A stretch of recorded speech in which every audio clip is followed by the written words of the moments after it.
Ladies and gentlemen, thank you for standing by, and welcome to the Spotify Q2 2021 earnings conference call. At this time, all participants are in a listen-only mode. If you require any further assistance, please press star 0.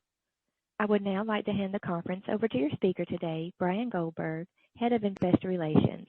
Thank you, sir. You may begin. Thank you, and welcome to Spotify's second quarter 2021 earnings conference call. Joining us today will be Daniel Ek, our CEO, and Paul Vogel, our CFO. We'll start with opening comments from Daniel, and afterwards, Daniel and Paul will be happy to answer your questions. Questions can be submitted by going to slido.com, slido.com, and using the code hashtag SpotifyEarningsQ221. Analysts can ask questions directly into Slido, and all participants can then vote on the questions they find the most relevant. We ask that you try and limit yourself to 1 to 2 questions, and to the extent you've got follow-ups, we'll be happy to address them, time permitting. If for some reason you don't have access to Slido, you can email investor relations at ir@spotify.com, and we'll add in your question. Before we begin, let me quickly cover the safe harbor. During this call, we'll be making certain forward-looking statements, including projections or estimates about the future performance of the company. These statements are based on current expectations and assumptions that are subject to risks and uncertainties. Actual results could materially differ because of factors discussed on today's call, in our letter to shareholders, and in filings with the Securities and Exchange Commission. During this call, we'll also refer to certain non-IFRS financial measures. Reconciliations between our IFRS and non-IFRS financial measures can be found in our letter to shareholders, in the financial section of our investor relations website, and also furnished today on Form 6K. And with that, I'll turn it over to Daniel. All right. Hi, everyone, and thank you so much for joining us. I will touch briefly on the quarter and then offer context for some of the opportunities I see across our business. All along, we've been pretty clear that our outlook for 2021 included a higher degree of variability given the ongoing uncertainties of the pandemic and the uneven recovery worldwide. And with the exception of MAU, we've had another strong quarter, which is apparent in the solid outperformance of all other metrics. And while I'm disappointed that our MAU growth was softer in the last half of Q1 and the first half of Q2, the good news is that we've seen the trend line reverse, and all the leading indicators I'm seeing show that we're back on track. And there's a lot to learn for us on the MAU shortfall. Markets like India, Brazil, and parts of Southeast Asia lagged behind our expectations, and we've also seen slightly slower adoption rate in some of our newly launched markets. All these regions have been hard hit by COVID. Ultimately, we lost about a quarter of growth between Q1 and Q2, and in hindsight, we likely underestimated the acceleration we saw in MAU growth in 2020. All that said, I feel really, really good about what we're seeing. Taking a bigger picture view and looking at the last 2 years averaged together, we're still on track to outpace our MAU growth in these 2 previous years. 2020 was a bit of an outlier. Companies rarely grow in a straight line, and nothing in our data changes our long-term outlook and the audio opportunity for Spotify.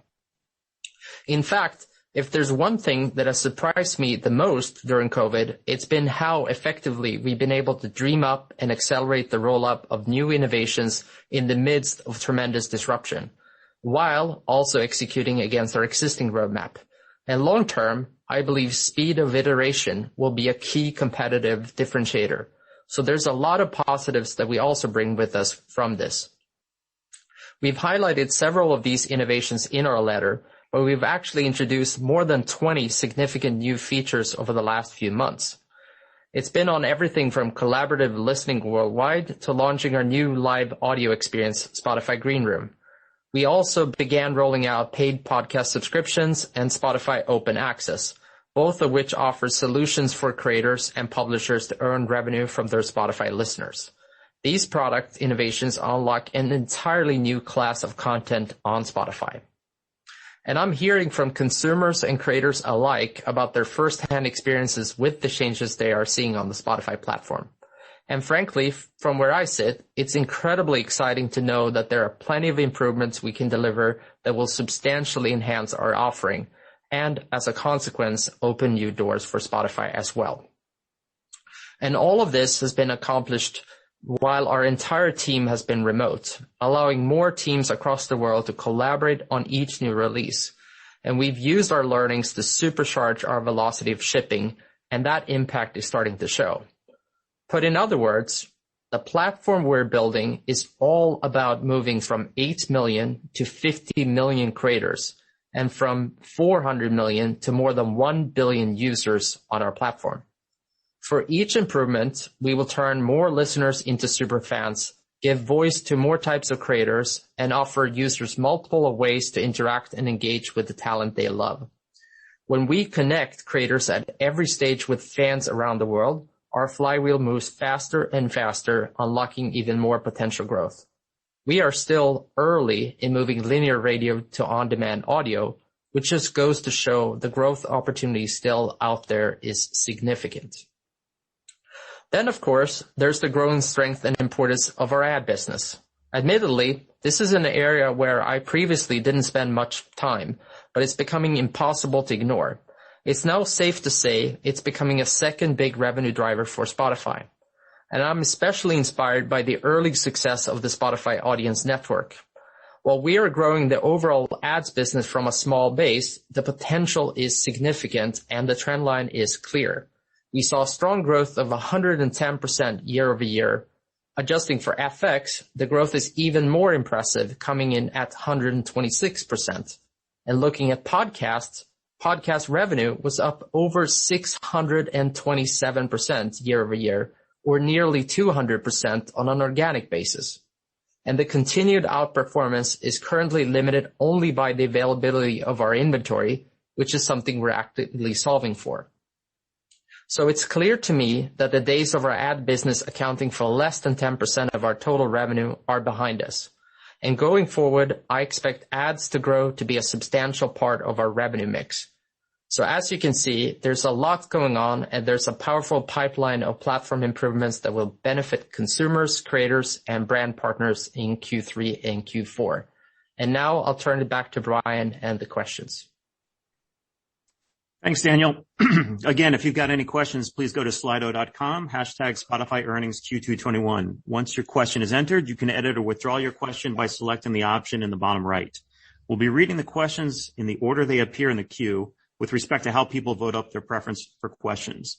And the first question today is going to come from Ben Swinburne. Can you provide some data during the first half of the year that supports the view that MAU weakness is driven by COVID-related factors? For example, are the regions performing better or worse where the variance can be explained by different phases of lockdown, reopening, or economic stress? Yeah, thanks, Ben. So we can, and we've looked at this. And so there's a couple of things I would highlight.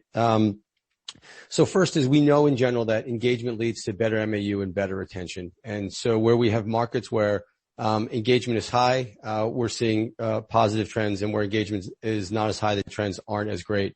And so how can we measure that? Well, there's a couple of ways. One is what we've noticed in markets where COVID is significant, either lockdowns are significant or the spread is significant, you're seeing less mobility. And in markets where you're seeing things more open, you're seeing more mobility. And more mobility leads to higher engagement, which tends to lead to higher retention and better MAU. So we've seen it in that data.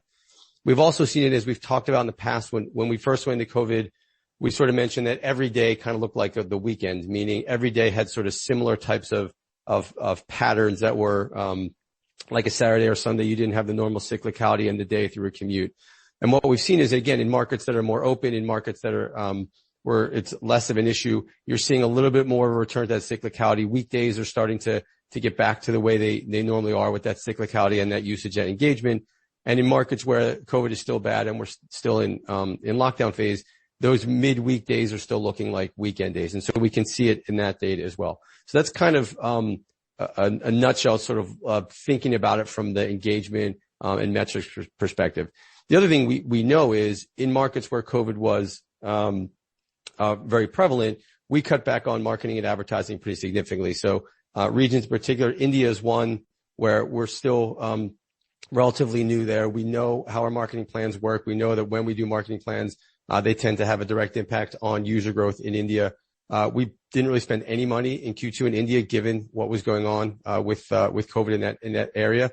And so as we increase some of the advertising, increase some of the spend in the back half of the year, assuming some of these markets get better, we feel like we'll see some of that MAU growth come back where we weren't spending in the last quarter. I think those would sort of be the highlights of sort of how we've tried to triangulate between kind of markets with COVID and where things are better or worse and how they've impacted kind of our engagement metrics and our MAU growth. All right. Our next question is going to come from Matt Thornton. Another one on MAUs. Wondering if you could expand on or quantify the impact of the intake issue you experienced with a third-party platform. And again, what gives you confidence that slower MAU growth is a function of COVID as opposed to a function of price increases, competition, and or saturation? So I'll take the first part now. I guess I'll let Daniel take a little bit of the second part. So with the third-party platform, that was an issue with email verifications between us and the third party. In full disclosure, this was an issue on our end. We made a change that was not caught soon enough, and we believe it had an impact on growth. The estimate right now, it was about 1 to 2 million of MAU growth was impacted by the friction created by this email verification change. It's since been corrected and should not be an impact in Q3. In terms of the first half of the second part of that question, again, talking about COVID, I think I mentioned it in the last question. I will say we obviously don't think it's price increases because our subscriber growth was actually slightly better than expected. So price increases would really have a bigger impact on subscriber growth as opposed to free user growth. And then maybe I'll let Daniel talk about sort of competition and saturation. Yeah. I mean, as Paul kind of outlined both in this question and the last one, most of the underperformance we saw were in sort of emerging markets and not sort of Western markets. So as it goes to the question of saturation, et cetera, those are also in markets where we're in much earlier stages of growth rather than the sort of bigger markets like the US and most of Europe as well. And then as competition goes, I still look at all the leading indicators. Our engagement is up. NPS scores looking super healthy compared to competitive set, et cetera. So we feel really, really good about where we are from a competitive standpoint. We see a strong demand for Spotify really across the world. But obviously, as we said, going into the year, 2021 will have a higher degree of variability, and especially for a global company like Spotify, where we have so many regions that are all in different stages of maturity.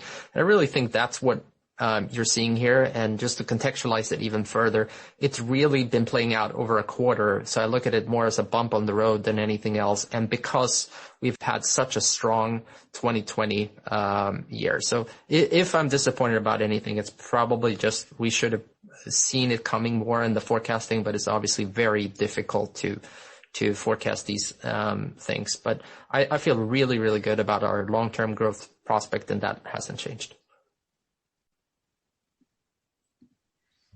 All right. Next question is going to come from Mike Morris. How did churn compare for subscribers seeing price increases during the first half of 21 versus those who didn't? Has it varied meaningfully by market?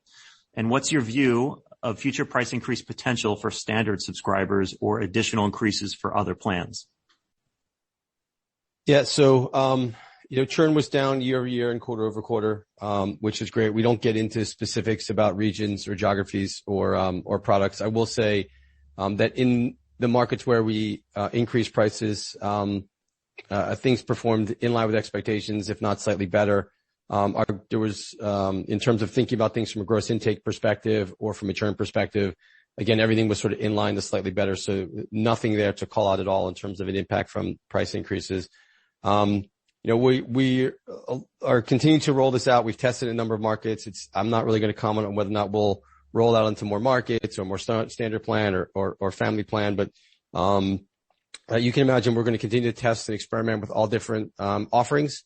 Again, we're excited about how the trends have been so far in the markets where we have raised prices. Just maybe to iterate on the strategy here. The strategy for us is really all focused on increasing engagement.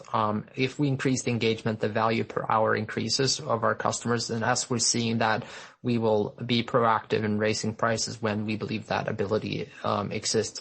So it's more aligned with the engagement of our customers rather than maybe, as some may have speculated, competitive sets, et cetera. And that's what we feel so good about when we have raised prices, is both the engagement staying very, very strong and the fact that, as we've said many, many times, we have more than 2 or even 3x in sometimes the amount of engagement per user than some of our competitors do. And obviously that means that there's a very, very loyal customer base there.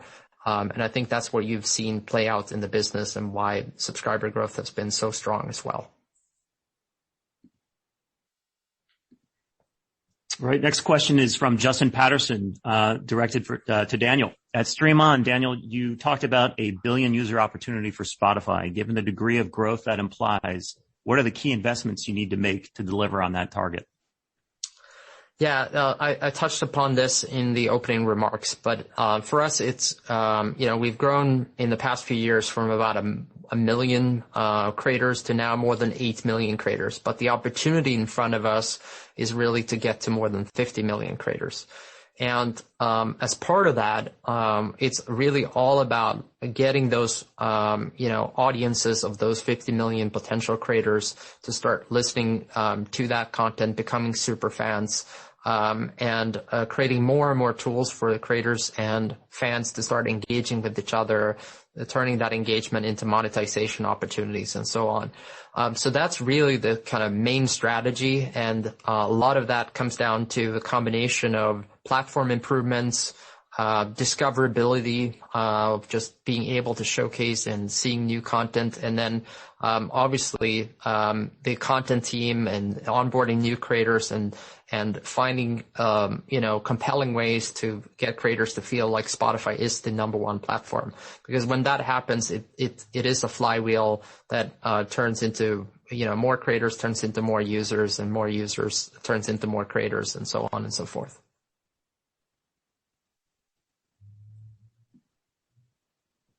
All right. Next question from Mario Liu. Can you provide more details on both the strategy and economics of Spotify Open Access?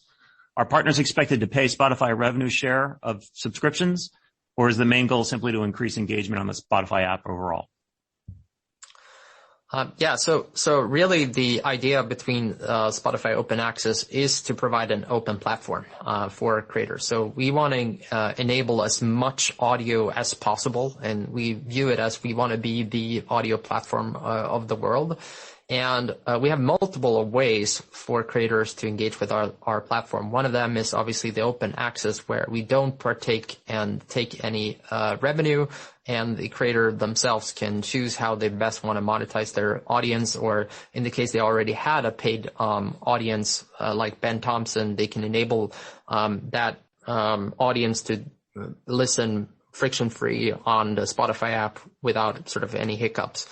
And then, to the extent that the creator needs help in both getting more customers to come to them and help in better friction on payment, etc., we do also offer that opportunity, and those are added revenue opportunities as well. So the better way to think about it is we're primarily doing it to increase engagement and to draw new users there.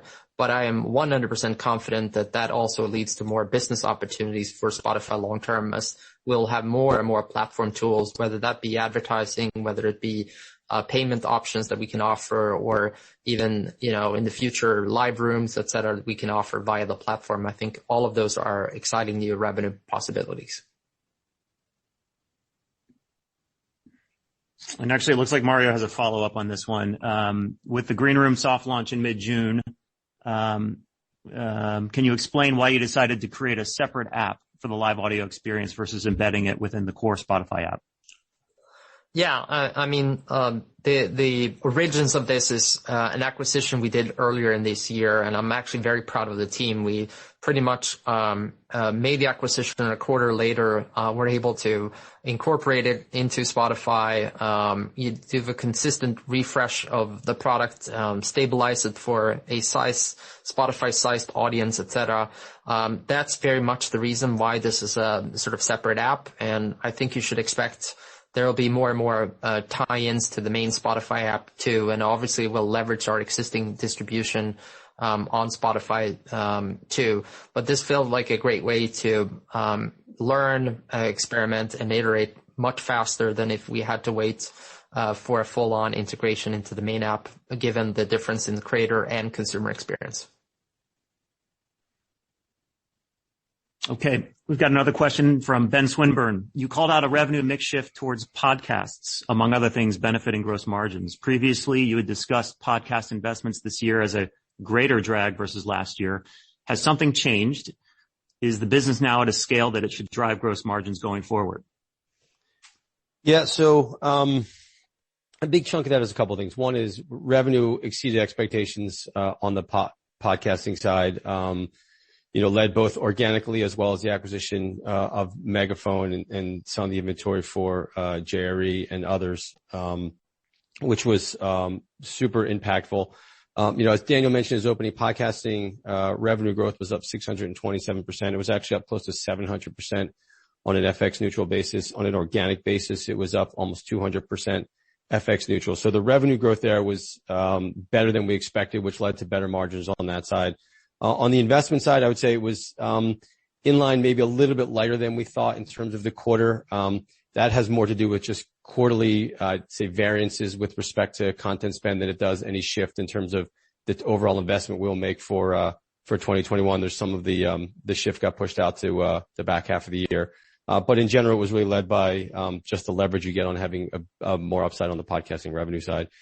In terms of how it drives gross margins going forward, I wouldn't necessarily say it's an inflection. I'd say it's a strong indicator of where we can go when advertising is strong and where we can go with the leverage on the podcasting side over time. We're going to continue to invest in the business, but I'm super pleased with how we performed in the quarter.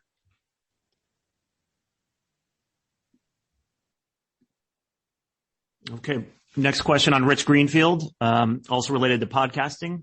We sense a shift in your podcast strategy from studio content that's available on all podcast platforms to high-profile exclusives like Joe Rogan, Alex Cooper, and Dak Shepard, both in the U.S. and around the world.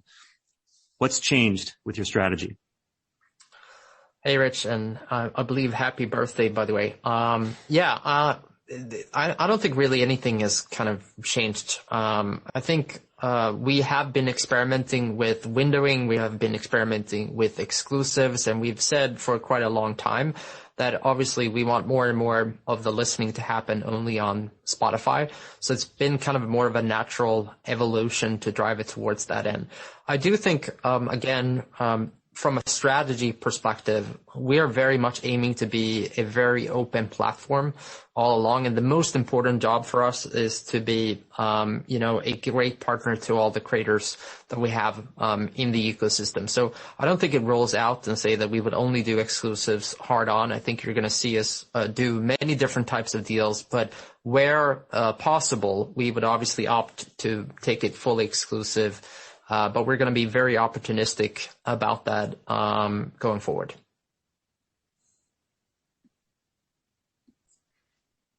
All right, next question from Mike Morris, another one on gross margin. What are the factors that drove 2Q gross margin above guide to the 26.5% result that are not expected to recur?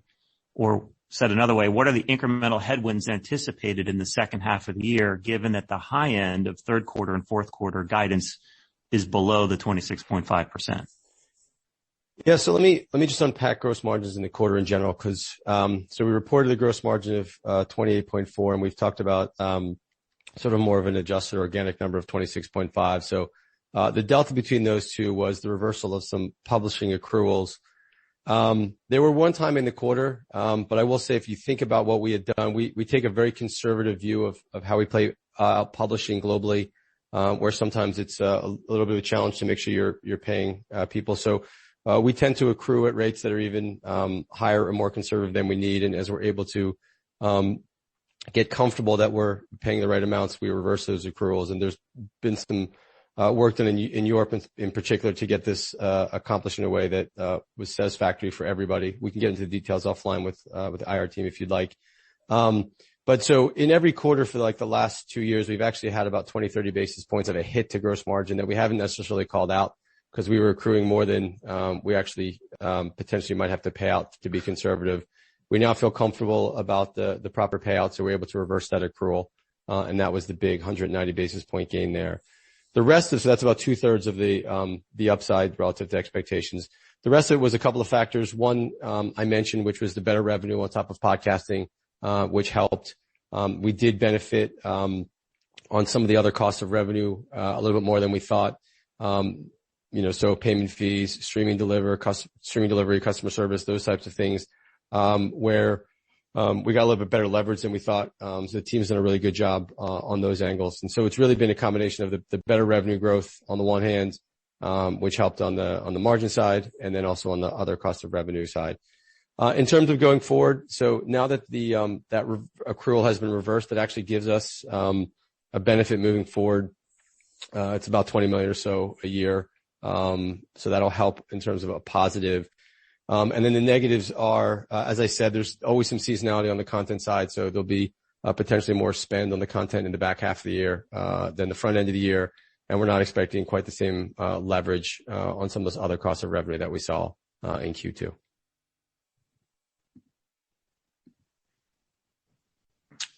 All right, next question from Doug Enmuth. MAUs have been light the last 2 quarters, and it usually takes 12 to 18 months to convert to a premium sub. Does that slower top of funnel growth create premium sub risk in future periods? Maybe I'll start here, and then Paul, you can add.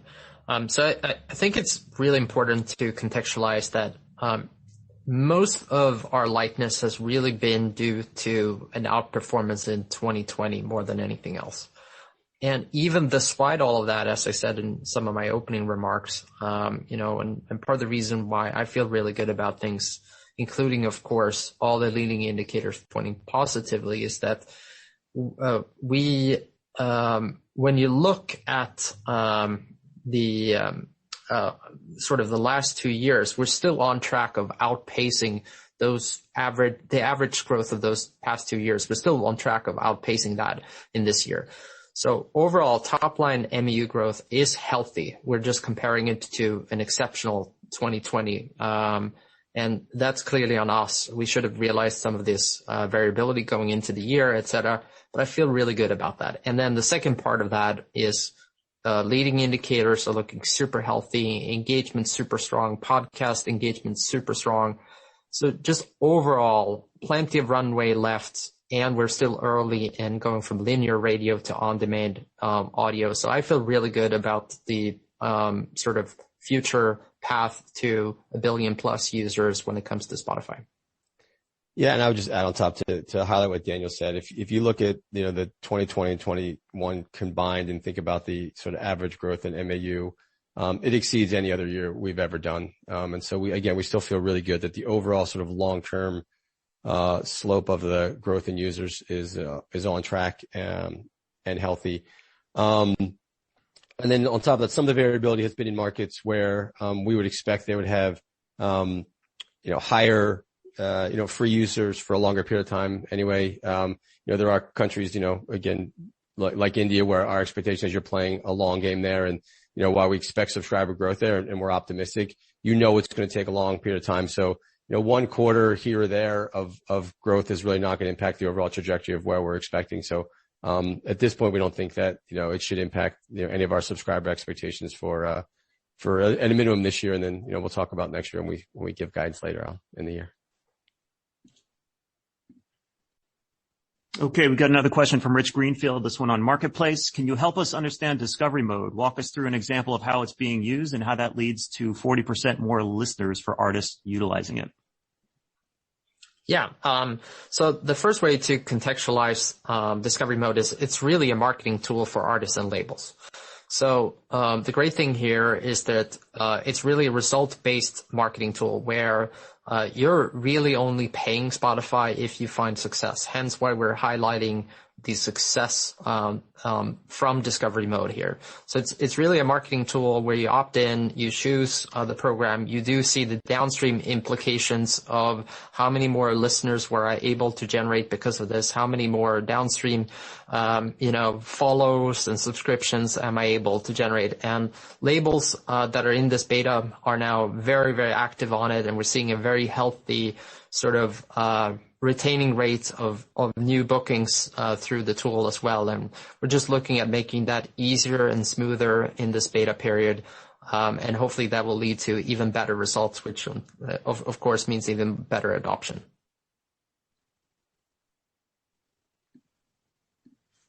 Okay, next question comes from Stephen Cahal. How should we think about your ARPU trajectory on a constant currency basis as you move through price increases? Should we expect ARPU to expand from here? Are there any plans for a base price increase, excluding family or duo? And then finally, are there any notable churn impacts from price increases?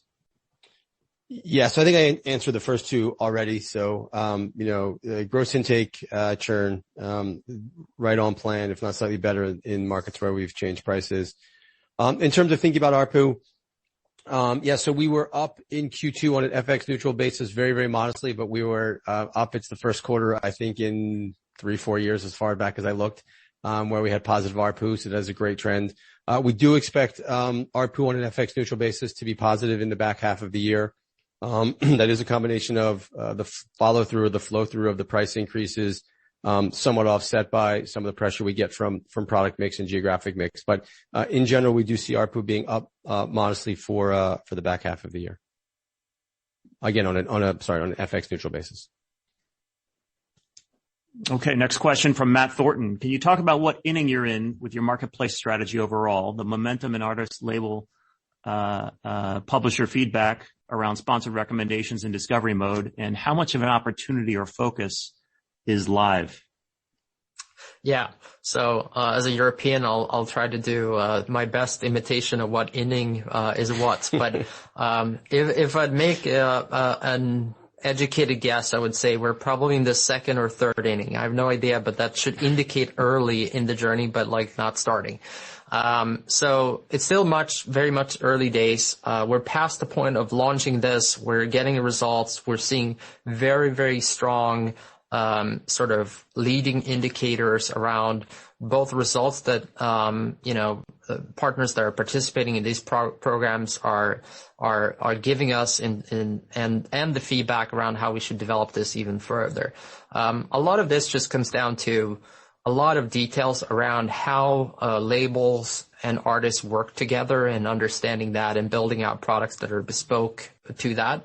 And to an extent, that's probably one of the biggest sort of surprises for us, is just how much, data sharing between labels and agents and managers, and building out almost like an enterprise suite for products where you have certain types of rights for certain types of people on the artist team, certain types of dashboards that should only be available for other types of teams. So a lot of that stuff is this stuff that we've now been building out over these past few quarters, and that's certainly like new, and that's what happens in the customer development phases. You're actively going in and learning more about the customer needs and understanding that. But the good news is, usually when you're past that, you have a product that's highly tailored, highly bespoke to that type of audience, and I feel really, really good about the feedback that I'm seeing. Of course, as with anything that goes with our music partners, there's always a lot of controversy around almost anything we do at this point, just because of the size we are for the industry and how much of an impact any single change that we do. So even shifts in how our algorithms work massively impact almost all marketing teams on labels and artists too. So we get a lot of feedback on even those types of changes too. But I think that's just more of a sort of a natural evolution as goes to just the scale and the size of Spotify and how important we are for the music industry. And then live, again, I talk about this, but I think the most important thing really is we're very, very creator focused. And so live, if you think about music creators, it is today, a vast majority of all the income that normally flows through to an artist. So to the extent that Spotify can be helpful in driving live outcomes, that's going to materially improve the earnings of an artist. And that obviously means that we can be an even more better partner to artists that can then drive preferences and get artists engaged even more on the Spotify platform.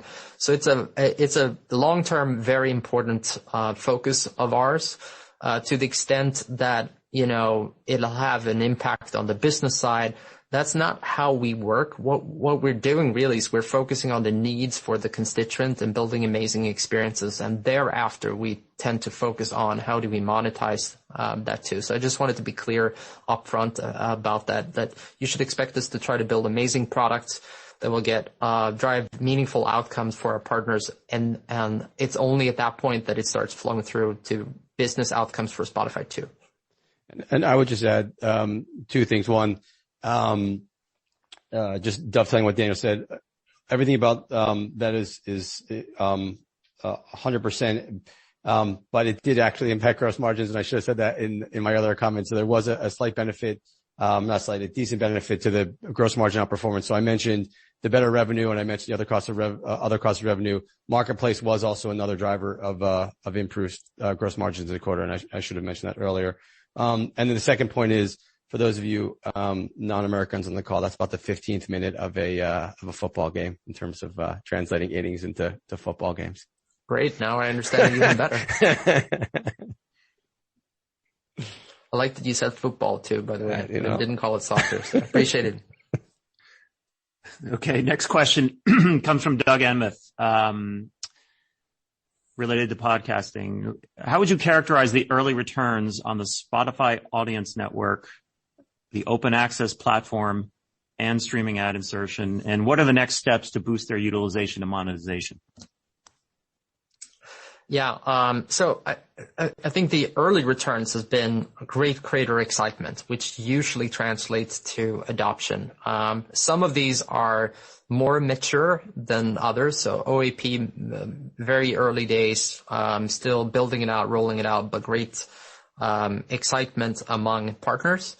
SAI and Span obviously, already are live today, and even in the quarter started impacting the results that we're seeing. But for me, the most important thing, again, comes down to focus on our constituents that we're serving, providing great tools for them. When that happens, that then leads to better outcomes for Spotify. And maybe if I zoom out and just kind of give some context, I think really the big thing you all as analysts should focus on is the shift of Spotify as a, premium subscription music service to an audio platform. And that audio platform means that the business model fundamentally of Spotify now is very different than what it had been in the past. And you're starting to see that shift come through with ads. But I suspect over time, there'll be many more tools and services that we are, driving and delivering here that will then all start impacting the overall results in different ways of the business going forward. And so when I, in my opening remarks, focused on that sort of shift on velocity for product improvements and platform improvements, that is, for me, perhaps one of the most important leading indicators for me about sort of having that kind of impact both for creators and consumers that then leads to tangible benefits. But you should really expect us to be more investing in the platform side of Spotify, which will then lead to lots and lots of really exciting business outcomes for Spotify in the future too. And then I'll go, Daniel went macro, I'll go a little micro here. If you look at sort of Span and SI in particular in terms of ad products in the quarter, as we mentioned, we had a really strong advertising quarter, numbers all beat expectations. We've seen through the implementation of some of these new products that sell-through rate was better than expected in the quarter. And CPMs were also a little bit better than expected in the quarter. So we saw, better utilization as well as better CPMs in the quarter.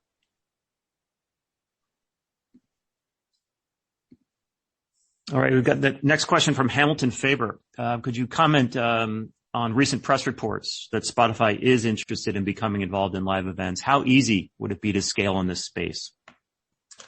Yeah, and maybe by way of context, we've actually sort of, depending on how you view it, been involved in the live space now for many, many years, both, having as a feature the ability for artists to post upcoming concerts on on their Spotify pages, but then subsequently with our own playlist and brands like Rap Caviar, been doing some shows with tens of thousands of people in attendance and having that all over the US and UK and so on. So we've been in the space for quite some time. Now, I can't really comment on sort of product tests that we're doing, but as I mentioned in my previous comment, live is a meaningful thing for many of our creators, and it's something that we're excited about. And in the past quarter, as evident by some of the tests we did, we did some live concerts, digital live concerts, and tested that, and saw some really positive results from that, and lots of excitement from our